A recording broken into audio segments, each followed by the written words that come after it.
ইতিহাস সাক্ষী সেই ব্রিটিশ খেদাও আন্দোলন থেকে শুরু করে 2001 সালের 1 অক্টোবরের নির্বাচন পর্যন্ত ওলামারা যেখানেই ঐক্যবদ্ধ হয়েছে সেখানেই বিজয় এসেছে।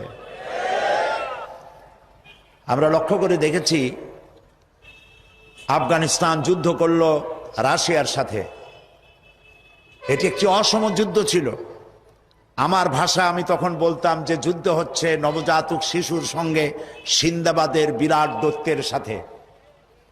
ওদের মডার্ন অস্ত্রপাতি আর আফগান মুজাহিদদের কাছে হলো নূহ আলাইহিস সালামের জমানায় বন্যায় ভিজানো গাদা বন্দুক। এই দিয়ে তারা লড়লেন।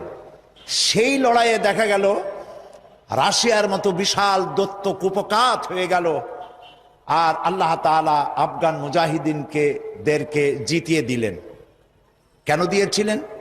কারণ যুদ্ধ যখন লাগলো তখন সবাই পালানো শুরু করলো। ওই দেশটা জঙ্গল আর পাহাড় দিয়ে ভরা, সব পাহাড়ে জঙ্গলে সব পালাতে শুরু করলো। পালায় গিয়ে দেখলো ওলামারা সব এক জায়গায় এসে গেছে। ওই সব ওলামা যারা একজন আর একজনকে দেখতে পারে না, দেখলেই রুমাল দিয়ে মুখ ঢাকে, সালাম দিলে জবাব দেয় না। ফতোয়া দিয়েছিল সে কাফের 5 কারণে, উনি কাফের 3 কারণে, আর উনি কাফের 17 কারণে। এদেরকে যারা কাফের না মনে করে তারাও কাফের। আর ওই সব কাফের মরে গেলে তাদের কবরের উপর যে ঘাস হয় সেই ঘাস যে গরুতে খায় সে গরুও কাফের। এই রকমের ফতোয়াবাজি যারা করছিল তারা পাহাড়ে জঙ্গলে সব একজনের সঙ্গে আর একজনের দেখা হয়ে গেল, সালাম করলো, কোলাকুলি করলো। ব্যাপারটা ছিল এরকম, একজন বলছিল যে আমার ছেলেরা গেল মামু বাড়ি, মেয়েরা গেল নানা বাড়ি, বউ গেল তার বাপের বাড়ি, আমি গেলাম আমার শ্বশুর বাড়ি, যাই দেখি আমরা সব এক জায়গায়। এখন জঙ্গলের ভিতরে গিয়ে আলেম ওলামা, সুন্নি বেদাতি, এইটা সেইটা সব এক জায়গায় হয়ে গেছে, কোলাকুলি শুরু হয়েছে। বলল যদি এই কোলাকুলি আগে করতাম তাহলে তো রাশিয়ার ভূত আমাদের ঘাড়ে চড়তে পারতো না। সুতরাং 9 বছর যুদ্ধ চললো। এই 9 বছরের অসম যুদ্ধে ওলামাদের ঐক্যের কারণেই আল্লাহ পাক আফগানের মুসলমানদেরকে ইসলামী রাষ্ট্র প্রতিষ্ঠার সুযোগ করে দিয়েছিলেন। আবার যে পতন ঘটলো তাও মুজাহিদ আলেমদের মধ্যে যখন তাফরিকার সৃষ্টি হলো, ইখতিলাফ তৈরি হলো, একে অপরকে সন্দেহ করলো, দেখতে পারলো না, ভালো লাগলো না, সালাম কালাম করলো না, আবার কপাল পুড়লো, আবার বুশ এসে এদের হুশ নষ্ট করে দিল। আফগান আবার চলে গেল আরেকজনের দখলে।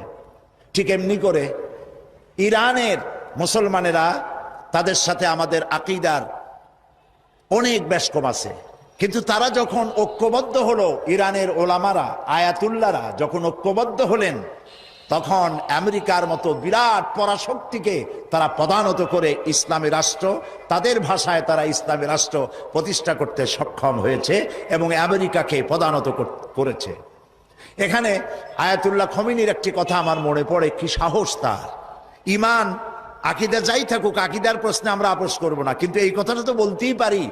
যখন আমেরিকা তাকে বলেছিল যে আমার দূতাবাস থেকে যে 56 জনকে গ্রেফতার করা হয়েছে আমেরিকান, এদেরকে ছেড়ে দাও, তা না হলে তোমার খাদ্য রসদ আমেরিকা থেকে যত সাহায্য যায় সব বন্ধ করে দেওয়া হবে। আয়াতুল্লাহ খমেনি জবাব দিয়েছিলেন আমেরিকান প্রেসিডেন্টকে, তুমি কারে খাবারের ভয় দেখাও? যেই জাতির বছরে 1 মাস না খাইয়া থাকা ফরজ, সেই জাতি তোমার খাবারের অপেক্ষা করবে? তোমার মতো কাফেরদের খাবারের কোনো পরোয়া আমরা করি না। মুসলমানেরা যখন ঐক্যবদ্ধ হয়েছিলেন আল্লাহ তাদেরকে বিজয় দান করেছিলেন সেখানে। ঠিক এমনি করে পাকিস্তানে যখন সর্বশ্রেণীর ওলামায়ে কেরাম মুত্তাহিদায়ে আমল, মজলিস মুত্তাহিদায়ে আমল এ নাম করে যখন একটি সংগঠন কায়েম করলো, সমস্ত ফিরকার মক্তবায়ে খেয়ালে সমস্ত আলেমরা যখন ঐক্যবদ্ধ হলো, পৃথিবীকে অবাক করে দিয়ে ইসলামী শক্তি সেখানে বিজয় লাভ করলো। ঠিক অনুরূপভাবে বাংলাদেশ বিগত সরকার এইখানে অত্যাচার করেছে আলেমদের উপরে, এবং সবচাইতে বেশি দুশ্মনী করেছে তারা আলেমদের সাথে। আলেমরা ছিল তাদের জীবনের দুশ্মন। যে কবি তার কবিতার মধ্যে লিখেছে, ফজরের নামাজ যখন, ফজরের আজান যখন শুনি মনে হয় যেন বেশ্যা তার খরিদ্দার ডাকতেছে। নাউজুবিল্লাহ।